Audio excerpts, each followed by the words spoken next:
Hello everyone, welcome back to another video talking geeky stuff with me. And today's video is Guardians of the Galaxy Volume 3 My Thoughts. And before I start, as usual, spoiler alert, you have been warned. 3, 2, 1, spoiler alert.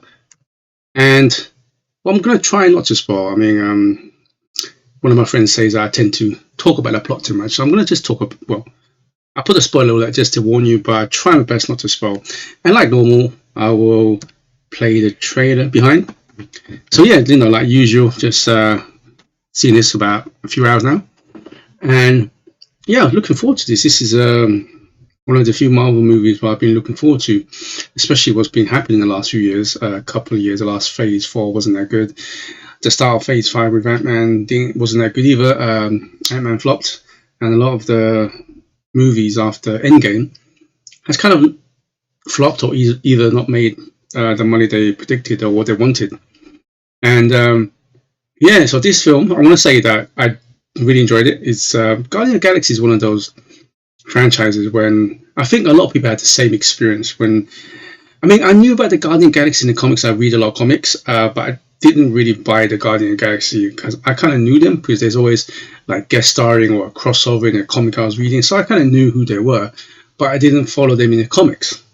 So when they talked about they're making Guardian of the Galaxy, I thought, okay, that's a bold move back in 2014, and they got James Gunn, which was a decent enough director, but I've always seen him in small movies, so I'm not, what he wasn't sure it's going to be. I think a lot of people kind of was thinking the same. And then 2014 came, I watched it and I really enjoyed it. The way they did the characters, it was funny. There was a couple of things wrong with it, of course, but what they did was really good. They got a bunch of good cast, characters, and so on. And then following a few years later, you got the part 2, which I thought was good. I enjoyed it. It had problems, not as good as the first movie. There was a couple of jokes that didn't really land, and so on and so forth. So it's one of those films, movies, 2 so far, which I both enjoyed. First one still being the better one. And I like the characters, I like the actors. And so far, none of the first 2 really had any kind of political agendas or anything like that, which I liked. And so, really looking forward to part 3. The trailer looks pretty decent, and it has that kind of sense of humor, the characters that you know and love so far, and so on. So, coming to see this, I had a lot of kind of, how do you say it? I was lowering my expectations because of the last few movies released by Marvel. So I lowered my expectations, and I like to happily report I really enjoyed it. It's actually on a par with the first movie, in my opinion.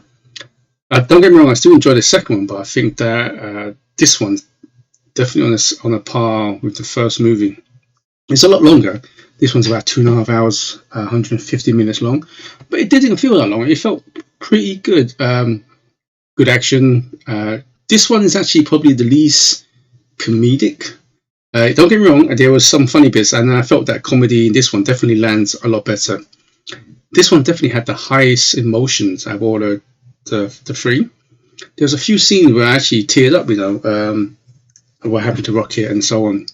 So I try not to spoil the plot, but it starts off pretty good. Like they were in nowhere. The Celestials head they introduced in the first movie, become the Guardians of the Galaxy kind of headquarters, and they just had a flashback of Rocket as a baby, raccoon baby, and you see a big hand going towards him. It cuts to or morphs into today's Rocket, and he's playing like his MP3 player, listening to some music. And on the top of music, this one I think as well is probably on the par with the first one, but good placement of music and good music choices and song choices. I really enjoyed it. So it cuts back to Rocket, today's Rocket, and he's kind of walking around. You see all the Guardians doing their thing, and he goes into like a bar and he sees Star-Lord Peter. He's getting drunk. He's still kind of like moping over Gamora. How kind of she's dead.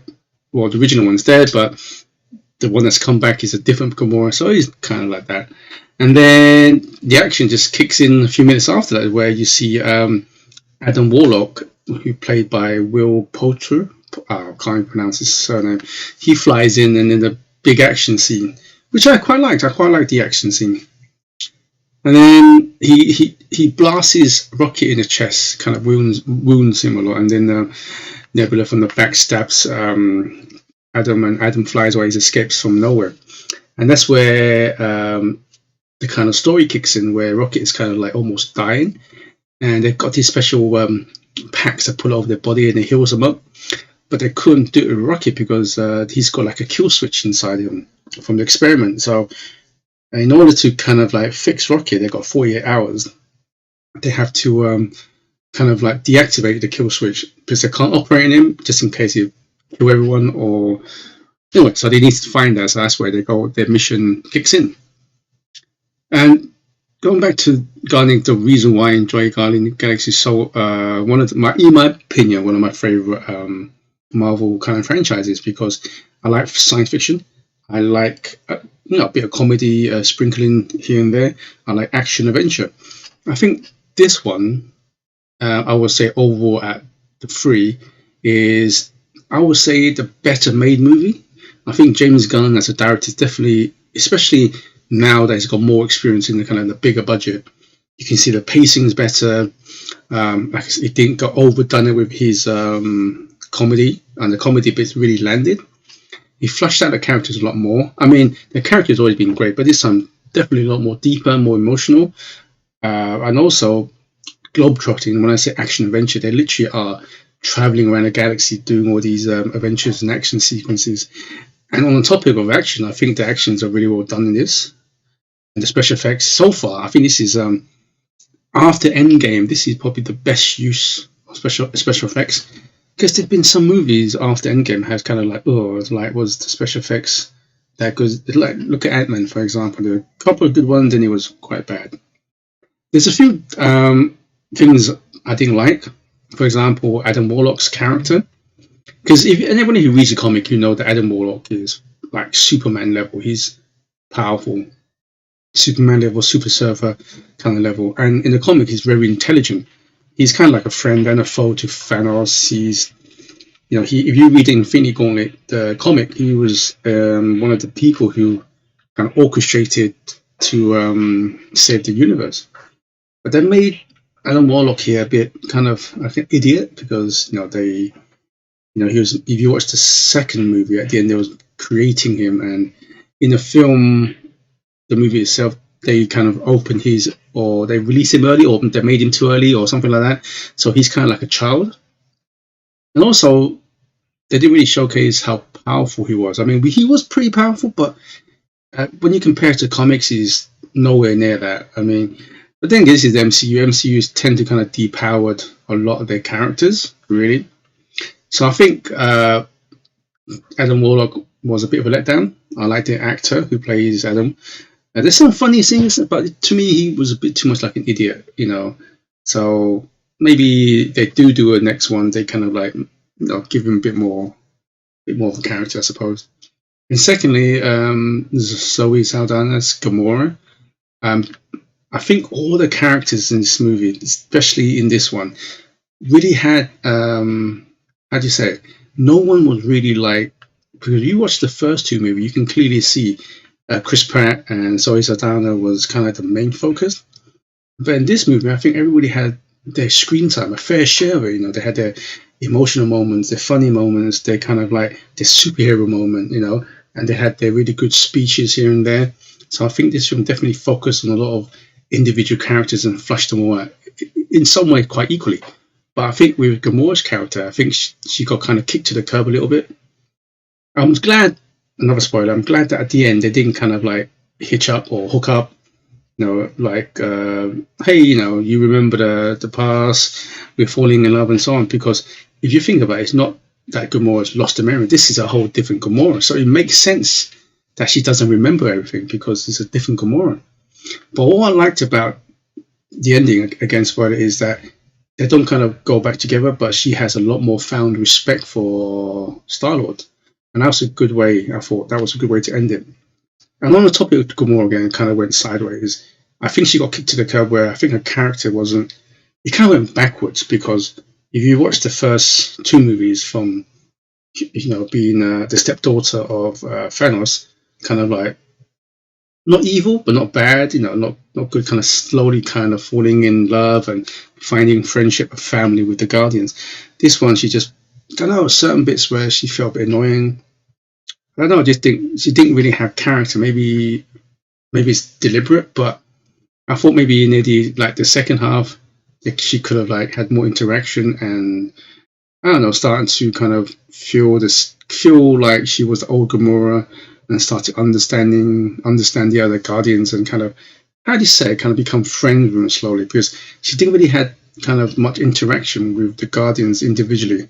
So I think that was a letdown.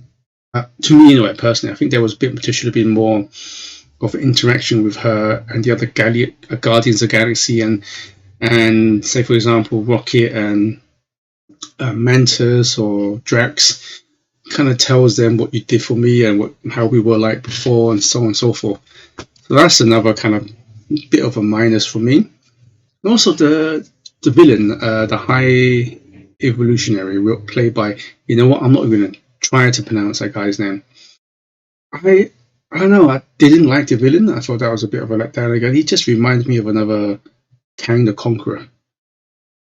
I don't know why they were so scared of him. He wasn't too intellectual. He didn't seem too powerful. I mean, at first I thought he was pretty powerful. And he kind of had the same problem with the last Ant-Man. If you watch my review, was they showed how powerful he was. He was like crushing Adam Warlock with his kind of telekinesis power, and I thought, okay, pretty powerful. But when you get to the end, I'm not even sure if it's his power or was it his suit's power.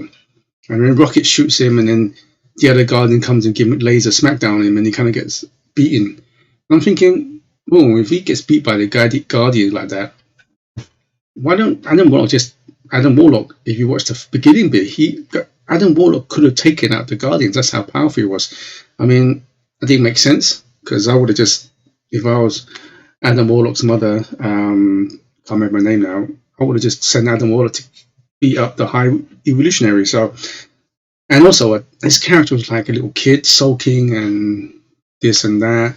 So I felt, I mean, don't get me wrong, villain wasn't bad, but it wasn't that good. But Marvel does have a problem with villains sometimes. So far, the best villain in Guardian of the Galaxy is Ego, Kurt Russell, back in the second one.